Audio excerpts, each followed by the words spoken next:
Welcome to another episode of the Red Cup Review. Today we are going to be looking at Acid Eye Comics, A Taste for Killing, by the very talented and macabre Nikkol Jelenic, Issue 5.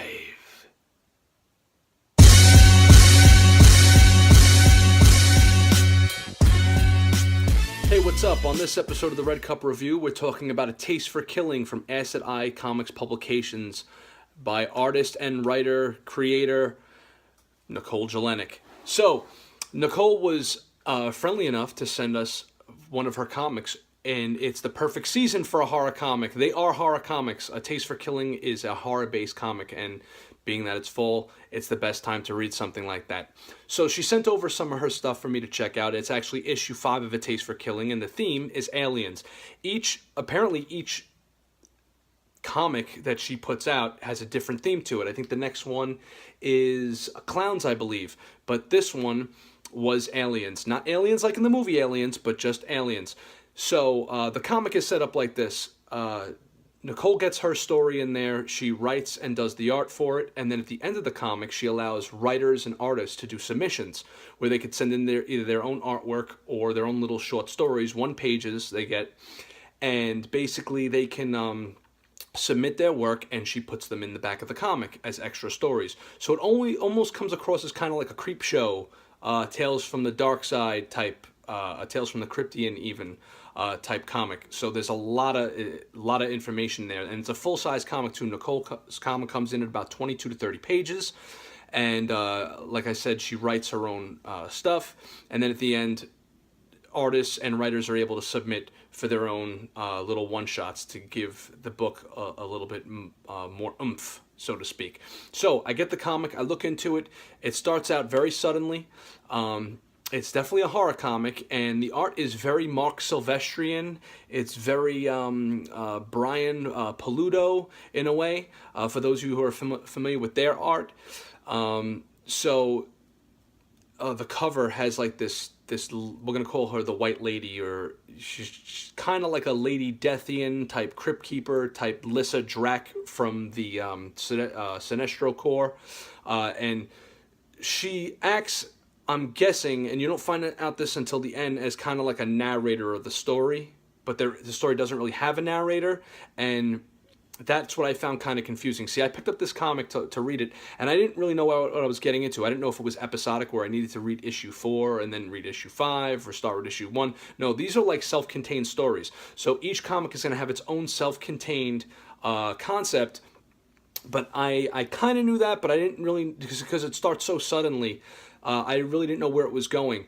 So I'm reading it, I'm about halfway through it, and I'm like, these characters... The characters in this particular story are very tropey 80s teens that were like inserted into like a 1950s Twilight Zone type, setting. So I thought it was at first a little all over the place. I didn't know what to expect. And then when I got to the end of the story, which has a pretty fucked up twist in it, I thought it was pretty ingenious. So I had to go back and actually reread it to get the whole concept of what she was going for. So at the end, you get the idea that this lady in white, who's the lady on the cover of the comic, is like narrating these stories from almost like a book of horrors kind of, which I thought was really cool, because it immediately reminded me of the Crypt Keeper, or like a Tales from the Dark Side type creep show type thing going on, with like these like little mini stories, and they're like little mini episodes in this book of horrors that she has. So that was really cool, and I found myself rooting for these characters to die. Because they're very typical 80s, like, and I keep saying the 80s, because in the 80s, in horror movies, you had, like, the jock, the nerd, the hot chick, and Nikkol actually does a good job of drawing hot females. What was that? Like the 80s brats. Like the 80s brats. It's almost like, the Breakfast Club gets thrown into a horror situation, but it's more Twilight Zone-y, or at least that's the way this comic was written. So that was cool. The art is very... Nikkol does her best work when it's pin-up-y. Her splash pages are really nice when she's drawing monsters and the characters getting torn apart in certain aspects. That's where her art really shines. I don't know if the actual issue itself, or just the one I had, was in black and white, or if they had color, because if there was color in this and it was done correctly, it would probably be pretty gruesome. The cover colorist, I guess, to call him, the colorist for the cover was Tom Vincent, best known for his work on Marvel Comics Silver Surfer Volume 3, which was, I believe, from 89 to 95. So Nikkol definitely knows some people to help her out, and that was pretty cool. I thought that was pretty interesting. I actually had to look that up myself.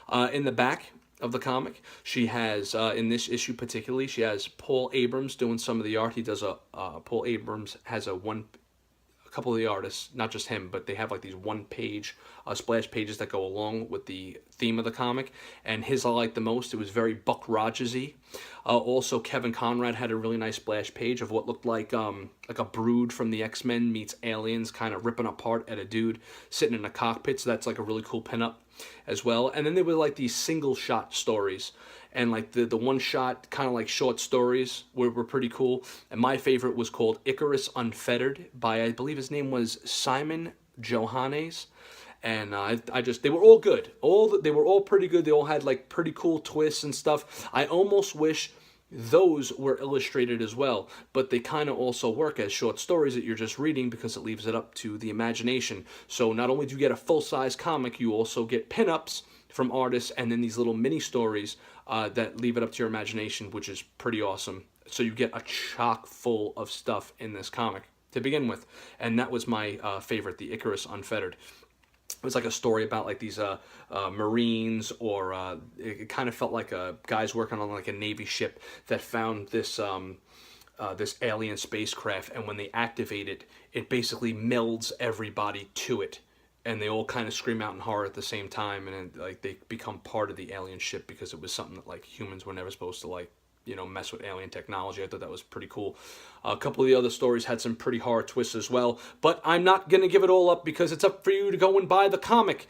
Get in touch with her, Nikkol Jelenic. That would be on Facebook. It's at Nikkol Jelenic Art, and you should definitely go and look at the Facebook page, check out her art, and contact her and try and figure out how to get your hands on these comics. There's not a lot of horror comics out there these days.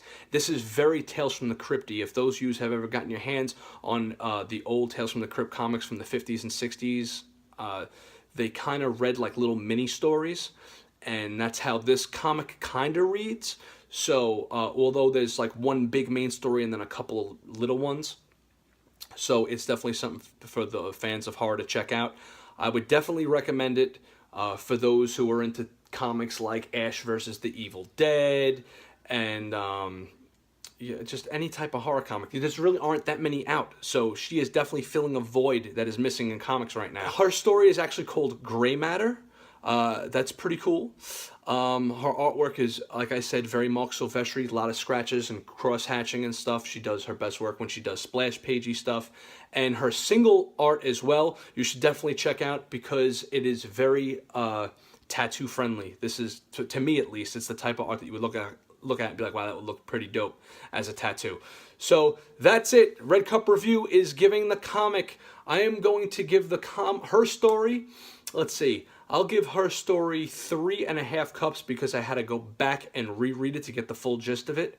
And the comic experience as a whole, I'm giving 4 cups because it is definitely unique. Those of you who want to submit your work, go and definitely contact her and get off your asses and start drawing and start writing and contact her because the comics are coming out. So you want to be involved in that, to you creators out there that want to get your work out there. So that's it for this episode of the Red Cup Review. Nikkol Jelenic, A Taste for Killing. Check her out at Nikkol Jelenic at Facebook, or Facebook with the little @ Nikkol Jelenic Art. And this is Rob Banks saying we'll see you on the next episode of the Red Cup Review. Oh, and we almost forgot. Make sure to check out our sponsors, the comic book shop from the Bronx, LairOnline.net, and on social media, that's at LairNYC. And also check out Doc MTG, Magic the Gathering, if you're into that. Fall's coming, time to break out those cards. That's Doc MTG on YouTube, another good friend of mine. So go check out The Lair. This is Rob Banks saying thanks for watching. Make sure to subscribe. Go to Instagram. Go to Facebook at Official Red Cup Review on both of those. And then make sure to subscribe to the page. We have giveaways coming. So thanks for watching. Subscribe. See you later. Word.